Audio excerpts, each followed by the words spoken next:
Hello, I'm Gordon Lang, editor of CameraLabs.com. I'd like to give you a brief video tour around the Canon PowerShot SX20 IS. Here it is, the SX20. This is the successor to the PowerShot SX10 IS, which was one of the best-selling super zoom cameras in the past year. Now, Canon's not messed too much with the winning formula here.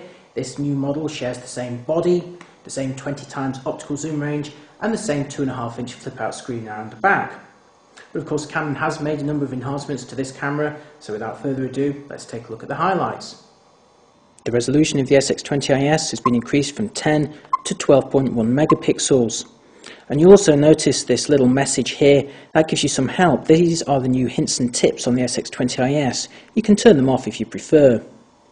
If I press the display button, you can see the compression options. I can either shoot with fine compression or normal compression. Eagle-eyed Canon followers will notice that the superfine JPEG option of the earlier model is sadly no longer present, so the files are fairly compressed on the SX20 IS. You'll also notice that there's no RAW files. This is a key difference between this model and the Panasonic, or indeed the higher-end Canon SX1 IS. The headline feature remains the 20x optical zoom range, that's equivalent from 28 to 560mm. This takes you from wide angle all the way to really serious telephoto coverage. The SX20 IS is equipped with the same 2.5-inch screen as its predecessor, and like that model, when you turn the camera on its side, the image flips to always remain upright. Much more importantly though, this is a fully articulated monitor, which means you can flip it out and twist it to almost any angle. This is very useful when you're composing high over the heads of crowds, or equally at very low angles. You could also point it at the subject for crafty self-portraits, or twist it around and back on itself for protection. This articulation gives the SX20 IS enormous flexibility, and it's a key advantage it has over its arch-rival, the Panasonic FZ35 or FZ38. One of the other advantages the Canon has over the Panasonic is a flash hot shoe on the top. This allows you to mount one of Canon's speedlight flash guns, such as the top-of-the-range 580EX2 model here. Now, arguably a flash this big and expensive is overkill for the SX20 IS, although it should be pointed out that it's still quite easy to hold thanks to the decent grip. But Canon offers a number of smaller and more affordable flash guns, and models like the entry-level 270EX are ideal for providing the SX20 IS with greater flash capabilities. Externally, the SX20 IS is virtually identical to its predecessor. You'll find these stereo microphones at the front of the camera, a little flash unit that lifts up, the hot shoe on the top for mounting an external speedlight flash gun, a variety of shooting modes including full manual, around the back that 2.5-inch screen with a wheel alongside that allows you to quickly scroll through various menu options. So what is the difference exactly? If I turn the camera off, I'll show you around the side. The SX20 IS is now equipped with an HDMI port. If I flip this out, you can see that connector below the USB port. This allows you to make high-definition slideshows on HD TVs. As before, the memory card slot is on the side. It takes SD memory cards. And by having this door on the side, it means you can access the cards while the camera is mounted on a tripod. And finally, looking underneath the camera, you can see the SX20 IS is powered by 4 AA batteries. These may be larger and heavier than a typical lithium-ion rechargeable pack, but you can buy these almost anywhere in the world. Canon only supplies this camera with alkalines though, which are disposable, so you should really be replacing these with some rechargeable batteries as soon as possible. We're outside with the Canon SX20 IS, and you've already seen how much this camera can zoom in, but I'm just going to show you once more. That is a massive optical zoom range at your disposal, but you'll notice, as always, I'm wobbling a bit here, but you can of course enable stabilization. You have to go into the menu to do that. I'm going to put the IS mode to continuous. Now let's see if that's improved matters. As you can see, that's much better than before. I'll just show you how quickly this camera can autofocus. It's not too bad. Move it over here. That's okay there. I'm going to zoom back out again now and show you various graphics on the screen, or in fact take this opportunity to just zoom in on this paraglider here And that's the beauty of a super zoom camera, that you can suddenly go from a big wide landscape view here to zooming in on some action there. Now by pressing the display button here, I can overlay various graphics on the screen. I've got an alignment grid here and also a live histogram, and you can choose to switch either of those off if you prefer. Then it switches back to the electronic viewfinder here and now back to the screen. Now in order to change some settings, we can press this Func Set button here, and you can adjust things like the white balance, colour effects, bracketing, flash options, metering, the shooting mode, the video quality, and also the still quality.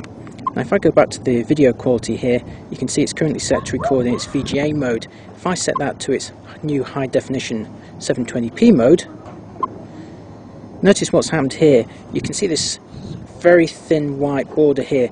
This is showing you the frame that you would shoot with if you were then going to start filming video. Remember, with this camera you also have this big red record button here, so you can start filming at any point. This framing guideline allows you to then see exactly what you're going to capture. The biggest upgrade on the SX20 is its brand new HD movie mode, and you're watching an example of it right now. I'm stood about 1 metre in front of the camera, and the sound you hear is that recorded by its built-in stereo microphones. The SX20 can record 720p video at 30 frames per second. Unlike other recent Canon cameras, this is encoded using the H.264 format and stored in a QuickTime movie wrapper. The maximum recording time is just under 30 minutes per clip, or when the file reaches 4 GB, whichever happens first. If you're shooting HD, we found that you generally ran out or reached that 4 GB limit after about 22 minutes of recording. But of course you can then just start recording a new file if you like. Now let's see how you might use this movie mode in practice. This first sequence was filmed with the SX20 mounted on a tripod and smoothly panning from left to right. And I should note that the audio you'll hear narrating all of these video clips is recorded with the SX20. It is possible to optically zoom the lens while you're filming, there from wide angle all the way to telephoto. And now I'm going to zoom all the way back out again, and as you can see, the camera manages to keep the image in focus without any obvious searching. This is a really good result. And it really encourages you to zoom during a clip, like I'm doing here again from the maximum telephoto all the way out to wide angle to give a big establishing view. Here's another example.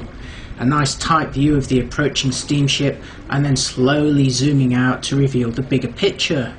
It really is quite addictive doing this with the SX20 Now you do have a massive telephoto range at your disposal, which is really handy for grabbing pictures of wildlife. In the background there you can see how the out of focus effects look on the SX20. You also have a really great macro facility at your disposal. You can get really close to objects and of course film them while you're doing so.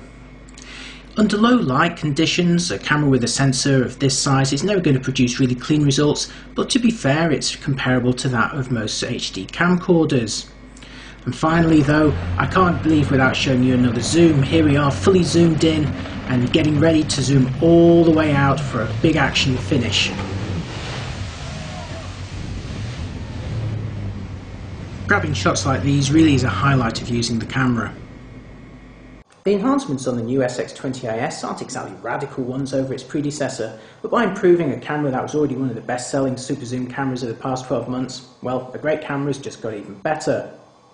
Of the new improvements, the highlight is unsurprisingly the HD movie mode, and interestingly, coupled with the HDMI port on this camera, it comes that much closer to the higher-end SX1 IS. And certainly if your budget will stretch to that model, it's one you should also be considering. It shoots continuously 4 times faster than this model and offers full 1080p HD video recording, along with RAW files and a widescreen monitor and viewfinder. The closest rival for this model though is Panasonic's Lumix FZ35 or FZ38. They cost roughly the same and have very similar features. Drill down though, and there are a number of differences between them that might make one model more appropriate than the other for your particular requirements. So, to make the choice easier, I've gone over all of those differences in detail in my full review at cameralabs.com. I've also compared the image quality when you zoomed out and also fully zoomed in. And there's video samples taken with both cameras that you can download and evaluate on your own computer. So if you're in the market for a super zoom camera, head on over to cameralabs.com. There you'll find my full reviews of the PowerShot SX20 IS, along with reviews of Panasonic's FZ35 or FZ38 and Canon's SX1IS.